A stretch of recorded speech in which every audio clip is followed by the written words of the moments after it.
नमस्कार साथियों, मेरा नाम है आर.के. सिंह। संस्कृति आईएएस यूट्यूब चैनल पे आप सभी का स्वागत है। आज हम जिस विषय की चर्चा करने वाले हैं ये जुड़ता है रक्षा मुद्दों से। और कहा जा रहा है कि जो ब्रह्मोस है, ब्रह्मोस की जो बहन है, उसे अब रक्षा मंत्रालय की मंजूरी प्रदान हो गई है। तो आखिर अब ब्रह्मोस, जो कि भारत और रूस के द्वारा विकसित किया गया सुपरसोनिक मिसाइल है, तो अब उसी के तर्ज पे कौन सी ऐसी जो रक्षा प्रणाली से जुड़ा हुआ जो हथियार है वो भारत के द्वारा विकसित किया जा रहा है, जिसकी मंजूरी अब रक्षा मंत्रालय ने दे दी है। और इसके संदर्भ में जो भारत का रक्षा प्रतिष्ठान DRDO है, उसने भी कुछ महत्वपूर्ण संकेत दिए हैं।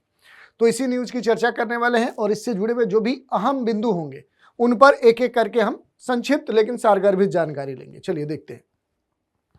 देखिए, पहले हमने बताया कि जो DRDO चीफ है, उन्होंने इसके संदर्भ में एक्शन ऑफ जो नेसेसिटी है वो पहले से ही दे दी है, क्योंकि जो भी रक्षा अनुसंधान है और जो विकास संगठन है, ये DRDO अपने देश की सबसे महत्वपूर्ण रक्षा प्रतिष्ठान माना जाता है। और इसी DRDO के स्थापना के अवसर पे देखें तो भारत की रक्षा आत्मनिर्भरता को एक ऐतिहासिक और रणनीतिक जो बढ़ावा है वो मिला है। जो रक्षा मंत्रालय है उसने DRDO को एक अनमोल जो रणनीति है वो उपहार में देते हुए लॉन्ग रेंज जो एयर टू सरफेस कह सकते हैं, यानी कि हवा से जमीन पर जो सुपरसोनिक क्रूज मिसाइल है, जिसे LRASSCM कह रहे हैं, उसकी जो परियोजना है उसके संदर्भ में जो एक्सेप्टेंस है, जो नेसेसिटी हो सकती है, उसकी मंजूरी प्रदान कर दी है। यानी यहां पर एक्सेप्टेंस ऑफ जो नेसेसिटी है वो दे दी है।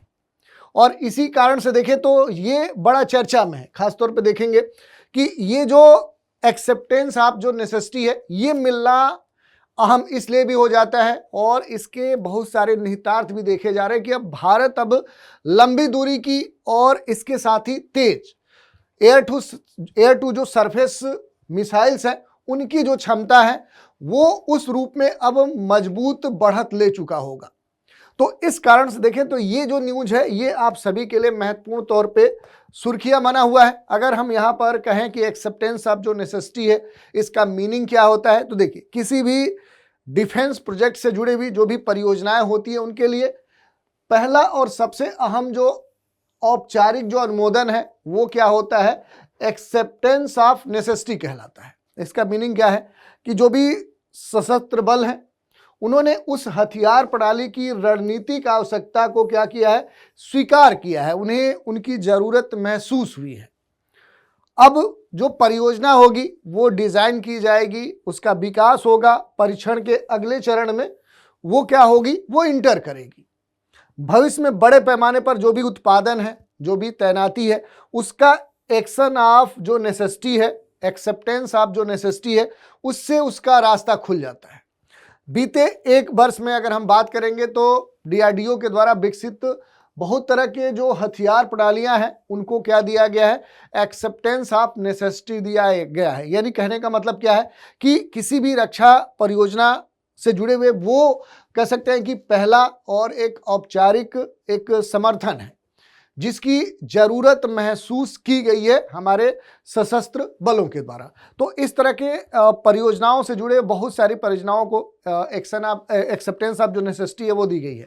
इन परियोजनाओं की कुल जो अनुमानित लागत है वो कितनी है, वो लगभग 1.30 लाख करोड़ रुपए है। आप समझ सकते हैं कि कितनी महत्वपूर्ण और कितनी बड़ी निवेश वाली ये परियोजना है। और आंकड़े तो यही कह रहे हैं कि भारत तेजी से आयात निर्भरता से अब स्वदेशी रक्षा जो उत्पादन है उसकी तरफ बढ़ रहा है। क्योंकि आप जानते होंगे पहले से जो भी रक्षा से जुड़े हुए जो महत्वपूर्ण उत्पाद हैं उनको काफ़ी लंबे समय से भारत जो है वो पहले रसिया से खरीदता था, फिर अमेरिका आया, फिर इजराइल आया, फिर फ्रांस आया। तो दुनिया के अलग अलग देशों के साथ क्या करता था कि भारी मात्रा में बड़े निवेश के साथ भारत हथियारों को खरीदता था। लेकिन अब क्या है कि भारत तेजी से इस अपने आयात निर्भरता को कम करते हुए स्वदेशी तकनीक पर विकसित जो इस तरह के मारक हथियार हैं या जो भी रक्षा उत्पाद है उनको विकसित करने की तरफ कदम बढ़ा चुका है। और उसका ये कह सकते हैं कि एक उदाहरण है। यहाँ पर जो ये मिसाइल की जिसकी चर्चा बड़ा इस समय हो रही है, इसके बारे में थोड़ा सा हम बात करेंगे कि जो long range air to surface जो सुपरसोनिक जो क्रूज मिसाइल है, जिसे शॉर्ट्स में LRASSCM मिसाइल कहा जा रहा है, तो आखिर ये है क्या, और इसके बारे में जो बेसिक जानकारी है उसकी अगर हम चर्चा करें तो एक हवाई जो प्लेटफॉर्म है उससे दागी जाने वाली, छोड़ी जाने वाली जो सुपर क्रूज मिसाइल है वो ये होगी, जिसे विशेष रूप से जमीन पर स्थित किसी उच्च मूल्य लक्ष्य को नष्ट करने के लिए क्या किया जा रहा है, विकसित किया जा रहा है, और इसी कारण से ये काफी अहम हो जा रही है। इसकी जो भी महत्वपूर्ण विशेषताएं हैं, अगर विशेषताओं की हम चर्चा करें तो लॉन्च जो प्लेटफॉर्म होगा वो फाइटर जेट होगा। पहले हमने बताया कि ये एक हवाई जो प्लेटफॉर्म है उससे दागी जाने वाली सुपर क्रूज मिसाइल होगी, जिसे विशेष तौर पे किसी बड़े टारगेट को हिट करने के लिए, उसे नष्ट करने के लिए क्या किया गया, विकसित किया गया है। नेचर क्या होगा, air to surface cruise missile, यानी कि हवा से सीधे जमीन पर ये क्या करेगी, अपने टारगेट को हिट करेगी। स्पीड जो होगी आवाज से दोगुनी से भी अधिक स्पीड से ये बढ़ेगी, यानी कि सुपरसोनिक स्पीड से ये मूव करेगी, और इसी कारण से इसकी जो स्ट्राइक क्षमता है वो डीप स्ट्राइक है। जो भी दुश्मन के क्षेत्र होंगे उनके भीतर गहराई तक ये हमला करने में पूरी तरह से सक्षम होगी। इसकी जो सटीक रेंज है, इसकी जो स्पीड है, वारहेड ले जाने की जो क्षमता है, वो अभी तक DRDO ने, रक्षा मंत्रालय ने पूरी तरह से प्राइवेट रखा है, गोपनीय रखा है। लेकिन अगर आप देखेंगे तो इतना स्पष्ट हो गया कि ये जो मिसाइल है ये भारतीय वायुसेना की स्ट्राइक क्षमता को कई गुना बढ़ा देगी, और इसी कारण से देखें तो अब हमारे जो दुश्मन होंगे उनको खौफ खाने की जरूरत पड़ेगी। अगर इसकी तैनाती की बात करें तो भविष्य में जो भी इस तरह की कह सकते हैं कि जो मिसाइल है long range air to surface जो सुपरसोनिक जो क्रूज मिसाइल है, इसको भारत के प्रमुख जो लड़ाकू विमान होंगे उनके साथ क्या किया जाएगा, इंटीग्रेट किया जाएगा। जैसे सुखोई 30 MKI है, राफेल जो विमान है, इन विमानों के साथ इसे इंटीग्रेट करने का जो प्रयास है वो किया जाएगा, और इसके साथ ही इंटीग्रेशन से क्या होगा कि भारत को स्टैंड अप जो अटैक क्षमता है वो अब काफी बढ़कर मिलेगी। यानी जो भी दुश्मन के क्षेत्र होंगे, जो दुश्मन होंगे, उन दुश्मन के क्षेत्रों में प्रवेश किए बिना ही दूर से क्या हो सकता है, हमला किया जा सकता है। कि मान लिया कि ये राफेल विमान है, इसमें लगा हुआ है, ये क्या है, ये क्रूज मिसाइल लगी हुई है, तो दुश्मन की सीमा से थोड़ा सा बाहर ही रहते हुए यहां से मिसाइल क्या किया जाएगा, छोड़ दिया जाएगा। तो इससे क्या होगी, ना तो हमारे विमान या जो हमारे पायलट हैं, जो हमारे सैनिक हैं, उनको कोई क्षति पहुंचेगी, और इसके साथ ही क्या करेंगे कि हम जो भी दुश्मन के क्षेत्र में हमारा निर्धारित जो भी हाई वैल्यू जो टारगेट होगा उसको बड़े ही अच्छे से हम पेनिट्रेट कर पाएंगे।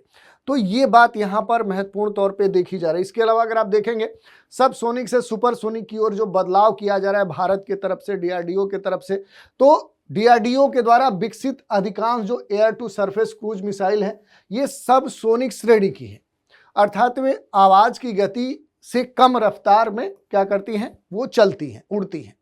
लेकिन जो सुपरसोनिक मिसाइल की बात की जा रही है कि ऐसी मिसाइल जो आवाज की गति से और उससे कई गुना तेजी गति से उड़ सके। लेकिन ये जो अभी कह सकते हैं कि जो missile long range air to surface जो क्रूज मिसाइल डेवलप की जा रही है, ये पूरी तरह से क्या होगी, ये सुपरसोनिक होगी। यानी कि आप समझ सकते हैं कि आवाज यानी ध्वनि की जो गति होती है उससे भी अधिक स्पीड से ये क्या करेगी, मूव करेगी, और इस कारण से इसका जो रिएक्शन जो टाइम होगा, जो प्रतिक्रिया समय होगा, वो काफी सटीक होगा। बेहद कम समय में ये अपने टारगेट को बड़े ही आसानी से हिट कर पाएगी। एयर डिफेंस सिस्टम के लिए देखें तो इसे ट्रैक और इंटरसेप्ट करना बहुत ही कठिन होगा। तो दुश्मन के जो भी रडार हैं या उनके जो भी एयर डिफेंस सिस्टम होगा वो आसानी से इसे क्या कर सकता है, ना तो ट्रैक कर सकता है, न ही इसे नष्ट कर सकता है, और मिशन की जो सफलता है उसकी जो संभावना है वो कई गुना बढ़ जाती है। तो इस कारण से देखेंगे तो इस तरह की जो भी अब रक्षा उत्पाद भारत विकसित कर रहा है, ये भारत की जो भी रक्षा प्रणाली है उससे कई गुना आगे बढ़ा देगी। इसके साथ अगर ब्रह्मोस की भी आप देखना चाहें, चर्चा करना चाहें, तो ब्रह्मोस के बारे में तो हम सभी जानते हैं कि एक सुपरसोनिक क्रूज मिसाइल है। इसे भारत और रसिया के सहयोग से बनाया गया है। 1998 में इसके लिए एक खास भारत रूस के बीच में एक करार हुआ था। 2007 में भारतीय सेना को पहली बार ब्रह्मोस जो मिसाइल है वो प्रदान की गई थी। फरवरी 2011 में इंडियन आर्मी ने 3000 करोड़ रुपए के ब्रह्मोस मिसाइल के ऑर्डर दिए थे और मार्च 2013 तक देखें तो इंडियन नेवी और एयर फोर्स ने 6800 करोड़ रुपए के ब्रह्मोस के ऑर्डर दिए थे। ब्रह्मोस जो थर्ड उसका वर्जन है उसका विकास अभी जारी है। 1500 किलोमीटर की इसकी रेंज होगी। तो आप समझ सकते हैं कि जो ब्रह्मोस की क्षमता है, क्योंकि भारत के पास पहले से देखें तो ब्रह्मोस जो सुपर क्रूज मिसाइल है वो मौजूद है और इसे भारत ने रूस के साथ मिलकर विकसित किया। और ये जो ब्रह्मोस कह सकते हैं कि सुपरसोनिक क्रूज मिसाइल है, इसकी जो क्षमता है, इसका जो प्रभाव है, इसने ऑपरेशन सिंदूर के दौरान इस चीज को कहीं ना कहीं दिखाया है। तो अब कहा जाए कि लॉन्ग रेंज की जो अब सरफेस टू कह सकते हैं कि एयर टू सरफेस जो क्रूज मिसाइल विकसित करने की बात की जा रही है, तो इस श्रेणी की जो भी शक्ति वाली जो मिसाइल है ये क्या हो सकती है कि अब चूंकि अगर स्वदेशी स्तर पर चूंकि विकसित की जा रही है तो भारत की खास तौर पे जो अटैकिंग पावर है उसको ब्रह्मोस के साथ मिलकर कई गुना बढ़ा देगी। और इसी कारण से कहा जा रहा है कि इसका जो रणनीतिक महत्व है वो अब कई गुना बढ़ जाएगा। जैसे अगर रणनीतिक महत्व की हम बात करें तो देखिए यहाँ पर भारत की जो सुपरसोनिक क्रूज मिसाइल है इसकी क्षमता में बड़ा बूस्टअप देखने को मिलेगा। ब्रह्मोस पर जो निर्भरता है उसका एक जो सब्स्टिट्यूट है वो ये बनकर उभरेगी और एक ऐसी जो क्षमता के तौर पे ये भारत के पास होगी जो भारत के दुश्मनों के लिए एक बड़ा संकट उत्पन्न करेगी। दूसरी बात करें कि यहाँ पर आ रहा है कि क्या ये कोई पुराना प्रोजेक्ट है, तो देखिए रक्षा विशेषज्ञ का ये मानना है कि ये जो मिसाइल परियोजना है ये पूरी तरह से क्या है अभी तुरंत नया नहीं बनाया गया है, बल्कि इसकी जो सोच है, इसकी जो स्वीकृति है, इसकी चर्चा 2007 में शुरू हुई थी कि पुराने सुपरसोनिक जो भी मिसाइल हैं उनके प्रोजेक्ट को और उन्नत रूप में ट्रांसफ़र किया जाए। उस पुराने प्रोजेक्ट की जो विशेषताएं थी कि स्पीड मैक 3.2 की गति दी गई थी, लगभग 600 किलोमीटर की रेंज की बात की गई थी, रैमजेट इंजन से इसे सुसज्जित करने की बात की गई थी। लेकिन इन तकनीकों को आधुनिक रूप देकर आगे अब बढ़ाया गया है, जिसके रूप में देखेंगे तो अब ये जो यहाँ पर सुपरसोनिक जो क्रूज मिसाइल है ये भारत की अब तक की सबसे खतरनाक एयर टू सरफेस मिसाइल बन जाती है। इसके अलावा भी देखेंगे तो अस्त्र MK3 है जिसे गांडीव के नाम से जाना जाता है। तो तकनीकी संबंध की संभावना है कि ये जो अभी विकसित की जा रही जो मिसाइल है इसका जो विकास है, अस्त्र जो MK3 है जिसे गांडीव मिसाइल है कहा जाता है, इसकी तकनीक पर आधारित हो सकता है। इसकी तकनीक का इस्तेमाल इसमें भी किया जा सकता है। सॉलिड जो फ्यूल डक्टेड जो रैमजेट इंजन है उस तकनीक का इस्तेमाल करते हुए इस के लिए और बेहतर स्थिति बनाई जा सकती है, क्योंकि लंबी दूरी तक लगातार हाई स्पीड बनाए रखना इस तरह की मिसाइल के लिए अहम हो जाता है। जो भी बेहतर मैन्यूवरिंग क्षमता है वो बेहतर होनी चाहिए और उच्च सटीकता के साथ ऊर्जा बनाए रखने की जो क्षमता है वो इस मिसाइल में इनबिल्ट की जाएगी। तो यदि ये तकनीक खास तौर पे इस सुपरसोनिक क्रूज मिसाइल में लागू होती है तो ये जो मिसाइल तकनीक की स्थिति की बात की जा रही है ये इसकी जो मारक क्षमता होगी वो कई गुना बढ़ जाएगी, यानी अत्यंत कह सकते हैं कि तीव्र मारक क्षमता वाली होगी। तो अब आगे क्या होने वाला है तो देखिए जो एक्सेप्टेंस ऑफ जो नेसेसिटी है ये मिलने के बाद अब ये जो मिसाइल परियोजना है अब अगले चरण में क्या हो गई, प्रवेश कर गई, जिसमें पहले क्या किया जाएगा, इसका जो प्रोटोटाइप है उसका विकास किया जाएगा। मिसाइल का जो प्रारंभिक मॉडल होगा, जो फर्स्ट मॉडल होगा, कह सकते हैं कि इसके लिए जो भी मॉडल बनाया जाएगा उस मॉडल का जो डिज़ाइन है वो डिज़ाइन अब तय हो जाएगा। उसमें कौन सी तकनीकें यूज होंगी, उनकी क्षमताओं पर खास तौर पे उसका वास्तविक जो रूप है वो वास्तविक रूप क्या किया जाएगा, अब तय किया जाएगा। तो यानी इसका जो प्रारूप है वो पूरी तरह से क्या हो जाएगा, अब तय हो जाएगा। उसके बाद जो भी ग्राउंड और जो फ्लाइट टेस्टिंग है उसकी बारी आती है कि जमीन और जो हवा है उस हवा में इसकी जो टेस्टिंग है वो की जाएगी और ये टेस्टिंग सबसे महत्वपूर्ण होगी और ये टेस्टिंग दोनों स्तर पे होगी, एयर के स्तर पे भी होगी और सरफेस के स्तर पे भी होगी कि आखिर इसकी जो गति है यानी इसकी स्पीड की टेस्टिंग हो जाएगी, इसकी रेंज की टेस्टिंग हो जाएगी, इसकी अटैकिंग जो क्षमता है कि आखिर एक्यूरेसी कितनी है, इसकी सटीकता क्या है, इसकी क्षमता हो जाएगी, इसका टेस्ट हो जाएगा। और सुरक्षा के संदर्भ में देखेंगे कि कितना सही है, यानी कि ऐसे जितने भी मानक हैं कि सिक्योरिटी क्या है, स्पीड क्या है, रेंज क्या है, एक्यूरेसी क्या है, इन सब का टेस्ट किया जाएगा।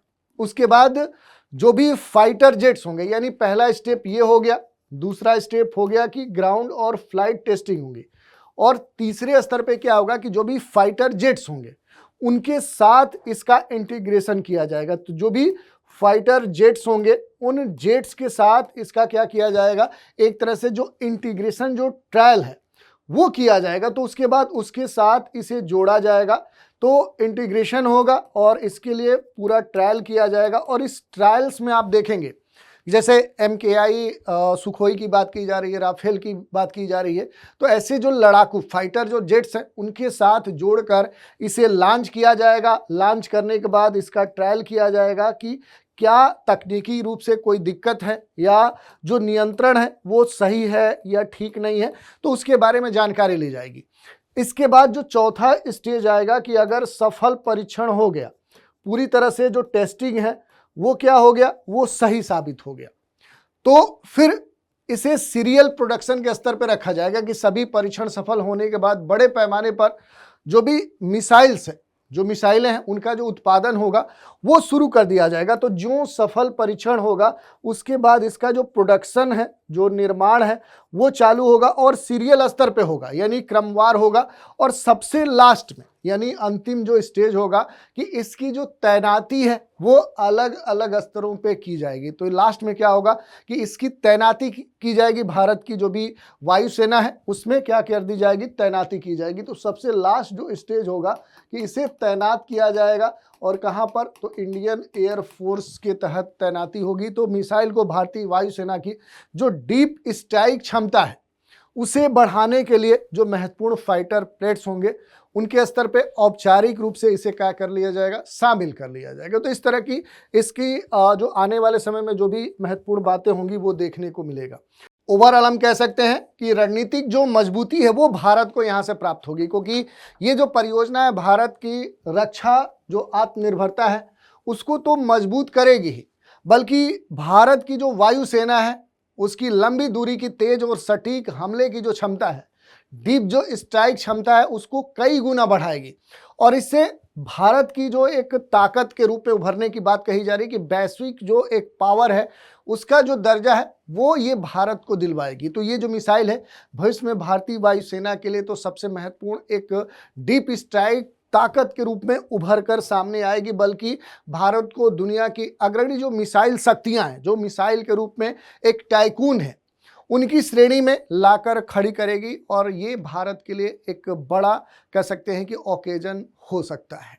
तो इसी तरह से ये हमारे लिए महत्वपूर्ण है। इसी पर आधारित एक प्रश्न देखते हैं। ये जो लॉन्ग रेंज की जो कह सकते हैं कि यहाँ पर एयर टू सरफेस जो क्रूज सुपरसोनिक जो मिसाइल की बात की जा रही है, ये किस प्रकार की मिसाइल है, सतह से सतह पर मार करने वाली, हवा से हवा में मार करने वाली, हवा से सतह पर मार करने वाली, या पनडुब्बी से सतह पर मार करने वाली। तो इस प्रश्न का उत्तर आपको हमें कमेंट के माध्यम से देना है। तो आज के एपिसोड में इतना ही। आप सभी हमारे साथ बने रहें, इसके लिए धन्यवाद।